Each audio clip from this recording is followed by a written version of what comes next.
नमस्कार, राजनीतिक खबरों के सबसे दिलचस्प ठिकाने में मैं रूपेश मिश्रा आप सभी का स्वागत करता हूं। दोस्तों, आज दो बड़ी दुखद खबर सामने आई।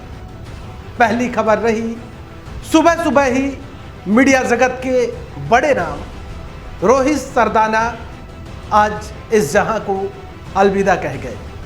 दरअसल हृदय गति रुकने से उनका निधन हुआ और कोविड के चलते वो अस्पताल में भर्ती थे, लेकिन अफसोस कि अब वो हमारे बीच नहीं रहे।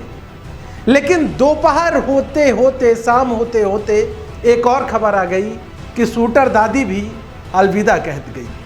शूटर दादी चंद्रो तोमर आज इस जहां को छोड़ गई।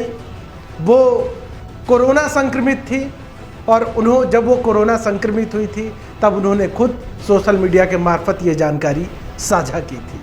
दोस्तों, कोरोना के हाहाकार के बीच कई लोग अपनी जान गंवा रहे हैं, लेकिन इसी कोरोना के कोहराम के बीच चुनावी चकल्लस एक बार फिर से परवान पर आ गई है। दरअसल जो एग्जिट पोल के नतीजे हैं उनको लेके सियासी गलियारों में खासा चर्चा मची हुई है।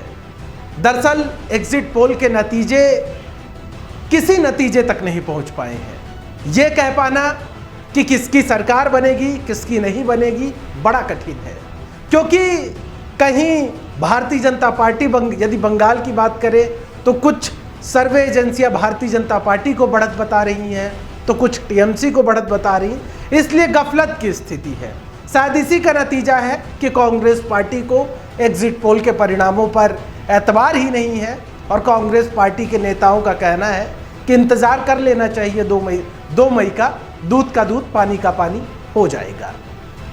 लेकिन इन्हीं सबके बीच बात कर लेते हैं राजस्थान के 3 सीटों पर जो चुनाव हुए। वहां के एग्जिट पोल कांग्रेस पार्टी के पक्ष में है। दरअसल एग्जिट पोल की माने तो कहा जा रहा है कि 2 सीटों पर कांग्रेस पार्टी निश्चित तौर पर काबिज होगी। एक सहाड़ा, दूसरा सुजानगढ़। वहीं राजसमंद में कांटे की टक्कर बताई जा रही है और सबसे बड़ा झटका आरएलपी सुप्रीमो हनुमान बेनीवाल को लगेगा, क्योंकि आरएलपी पार्टी की जो परफॉर्मेंस है वो कहीं ना कहीं पिछले लगातार कई चुनाव में जो उनका परफॉर्मेंस है वो बिगड़ा हुआ है। ये अलग बात है कि आरएलपी पार्टी हर चुनाव लड़ती है, हर जगह खड़ी होती है, लेकिन इसके बावजूद भी कहीं ना कहीं जो सुपड़ा है वो आरएलपी पार्टी का साफ नजर आ रहा है। और बढ़त में कांग्रेस पार्टी है और कांग्रेस पार्टी बढ़त में है तो इसका सीधा फायदा मुख्यमंत्री गहलोत को मिलेगा।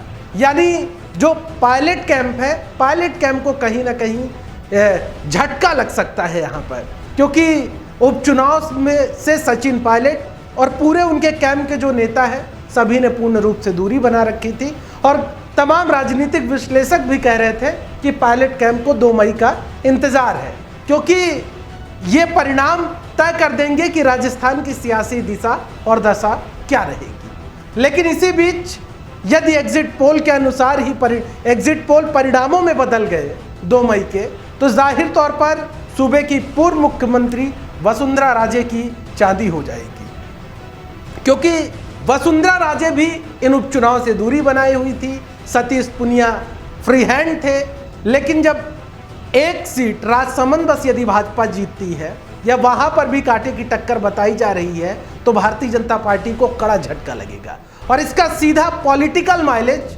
वसुंधरा राजे को मिलेगा। यानी वसुंधरा राजे केंद्र से लेके राजस्थान तक एक बार फिर से मजबूत होंगी और राजे कैंप का जो कुनबा है वो मुखर हो जाएगा सतीश पुनिया और तमाम उनके कुनबों के लोगों के खिलाफ। बहरहाल दोस्तों, इंतजार करना होगा 2 मई का, क्योंकि इस बात में कितनी सच्चाई है इसका जो परिणाम है वो अभी वक्त की गर्भ में छिपा है। दोस्तों, कल फिर हाजिर होंगे सियासत की दिलचस्प खबर लेकर। तब तक के लिए नमस्कार।